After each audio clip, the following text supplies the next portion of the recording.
Today, we're going to learn how to create your own glass icon just like you see on the iPhone. More specifically, we're going to learn how to create this one, complete with the ability to customize it to your own color and add your own logo or text. Let's begin. We're going to start by going into Photoshop and creating a new canvas. For the purpose of this tutorial, I'm going to be creating a high resolution version, so I'm using 800 by 800 pixels. Step 1 will be to create our icon's shape, so to do this we'll need the rounded rectangle tool. If you're also using an 800 by 800 pixel canvas, you're going to need to set the radius to 100 pixels. For any other size, just set the radius to roughly 1/10 of the canvas size. We can now hold down Shift and draw ourselves a nice rounded square. Leave a little bit of space on the sides because we're going to need to add our shadow later. In the Layers window we can now double click on the layer and choose ourselves a colour. I'll be using 337 DC1, but you can change this at any time throughout the process. For reference, I'm just going to name this layer Button. We can now start creating the glass effect, so we'll need to create a new layer above our button layer and call this Main Glare. We'll then need to select the Gradient tool, change white to our foreground colour, select our linear gradient, and then change our gradient type to foreground to transparent.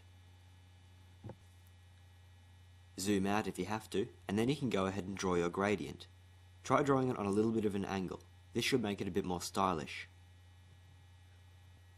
In this next step, our iPhone icon will really start to take shape. On the left, select the elliptical marquee tool.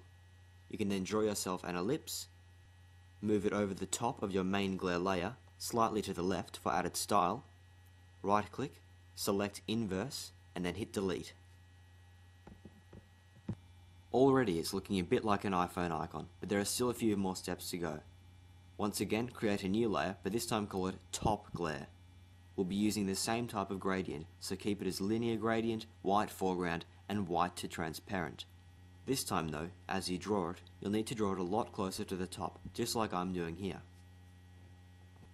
We're now going to create a little bit of glare on the bottom, so once again, new layer, this time call it Bottom Glare, use the same gradient settings, and draw a line from the bottom upwards. The only difference now is that we're going to change the blending mode to overlay and the opacity to roughly 60%. Now at this point you could say that your iPhone icon is complete, but that's because if you do look at an iPhone's icon, it's actually very simple. This of course is because it's small, and due to the size, any extra detail simply wouldn't show. But because we're making a larger version for the computer where you can actually see the extra detail, I'm now going to go through a few ways to really flare your design up. The first one is to add a shining edge. You can start by holding down Command and clicking on the vector mask over the button layer. You should see marching ants appear around the layer. You then need to go Select, Modify, Contract, and for this size select 20 pixels. Hit OK and you'll notice that the actual selection has contracted in 20 pixels. Once again, create a new layer, this time just above the button layer, and rename this Edge. With the contracted button still selected, you'll need to go into Edit, Stroke, and then set the width to 10 pixels and the color to white. A thin white line should have appeared. You're once again going to have to change the blending mode to overlay. We can now go ahead and make this into a proper shining edge. So to do this, we'll need to add a layer mask to our edge layer, select the gradient tool once again, but this time make sure it's on foreground to background, select the reflected gradient, and then draw a gradient on an angle. You should get the effect that this edge is now shining from a light source. We're now going to create the shadows for your icon, and we're going to start with a strong three-dimensional shadow. To do this, we're going to need to first duplicate the button layer, and then position the new layer below the original button layer. You can rename this Strong Shadow. Double click on the layer and change the color to black. You can then nudge the layer down a few pixels and change the opacity to roughly 80%. We'll now need to add the soft shadow, so to do this we'll right click on the Strong Shadow layer, select Blending Options, Drop Shadow, and then adjust the size and spread until it looks okay. Hit OK when you're done. We can now add a small lighting lens flare effect. Now this isn't essential, some people like it, some people don't, but I'm going to show you anyway. You'll first need to duplicate the button layer again, and then rename this layer flare. It has to be on top of the button layer. You'll then need to right click on this and select Rasterize Layer. You can then go into Filter, Render and select Lens Flare. Position the flare in the top right corner. Select Movie Prime and change the brightness to roughly 100%. Once again, you're going to have to change the blending mode of this flare layer to Overlay.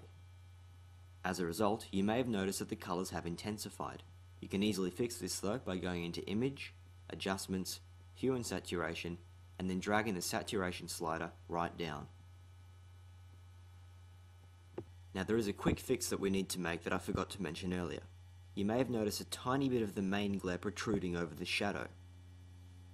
You can quite easily fix this though by command clicking on the vector mask layer of the button to select it, then clicking the main glare layer, right clicking and selecting inverse, and then hitting delete.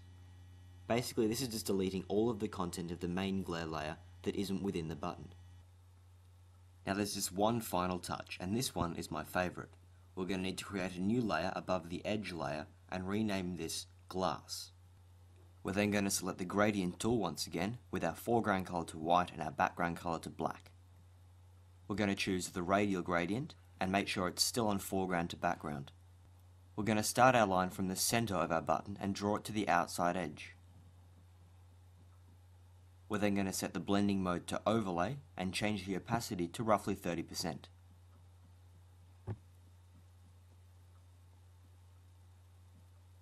So there we have it, an iPhone icon in just a few minutes. You can always change the colour of your icon by clicking on the button layer and then changing the colour there.